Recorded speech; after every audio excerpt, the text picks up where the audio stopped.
नहमदुहु व नसल्ली अला रसूलिहिल करीम अम्मा बाद फ़ाऊज़ु बिल्लाहि मिनश्शैतानिर रजीम बिस्मिल्लाहिर रहमानिर रहीम अस्सलामु अलैकुम व रहमतुल्लाहि व बरकातुहू। मेरा नाम हकीम क़ारी इरफ़ान सईद अल सईद दवाख़ाने से हाज़िर हूँ।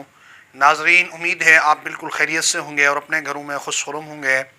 मौज़ू शुरू करने से पहले आप तमाम दोस्तों से मेरी गुजारिश है कि मेरे चैनल को सब्सक्राइब करें और साथ बेल आइकन के बटन को दबाएं ताकि आने वाली हर नई वीडियो आप तक बर वक्त पहुँचती रहे। आज का मेरा मौज़ू जो है वो क़ुव्वत मर्दाना के हवाले से है। वो सिर्फ़ और सिर्फ कुश्ते शंगरफ़ आप दोस्तों ने बनाना है, फिर आप इंशाअल्लाहुल अज़ीज़ हैरान होंगे। कुश्ते शंगरफ़ बनाने का तरीका ये है, सबसे पहले आपने एक पाव फटकड़ी सफ़ेद लेनी है और उसके बाद जैफर लेना है। 1 किलो तक हो तो उसका जो मग़ज़ निकलेगा वो 1 पाव तक निकलेगा। वो साफ़ सुथरा मग़ज़ करके उसको कूट लें, उसका पाउडर बना दें। अब ये 2 चीज़ें होगी। तीसरी चीज़, शंगरफ़ आप लें 60 ग्राम, जो डली हो 10 से 12 ग्राम की डली हो, ये डलिए शंगरफ़ 60 ग्राम काम लाएंगे। अब ये सारी चीज़ें लेकर एक कुजी हो, कुजी के अंदर सबसे पहले आपने आधा पाव फटकड़ी रखनी है और उसके बाद आपने मग़ज़ जैफर रखना है और उसके ऊपर आपने शंगरफ़ रखना है।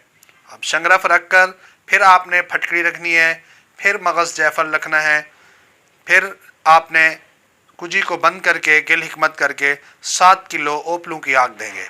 ये ओपलू की आग जब देंगे, जब ठंडा होगा, इससे आपका शंगरफ़ कायम हो जाएगा। अब यही शंगरफ़ आपका जो मुदब्बिर कायम हो चुका है, ये बहुत आला चीज़ है, ये बहुत सीने का राज है और कीमती चीज़ है। आप इसको एक दफ़ा ज़रूर बनाइएगा। आपको तमाम गोलियाँ टाइमिंग की भूल जाएंगी और क़ुव्वत मर्दाना की दवाएं भूल जाएंगी। जब ये आपका बन जाए, उसके बाद आपने 1 तोला कुश्ते नुकरा हमदर्द का हो या आपका अपना बना हुआ हो वो लें, और कुश्ते सदफ मरवरीद 1 तोला, अकीक 1 तोला, याकूत 1 तोला और 1 तोला शंगरफ़, ये मिक्स करके आपने खरल करना है 3 घंटे। 3 घंटे के बाद आपने इसके कैप्सूल 0 वाले भर लेने हैं। ये सुबह शाम कैप्सूल 1 महीना इस्तेमाल करवाएं, जिससे टाइमिंग और क़ुव्वत मर्दाना और पट्ठू में मुकम्मल ताकत होगी। उम्मीद है आज का मेरा ये प्रोग्राम आप दोस्तों को बहुत अच्छा लगा होगा। इसी के साथ मुझे इजाज़त दीजिए। अल्लाह हाफ़िज़।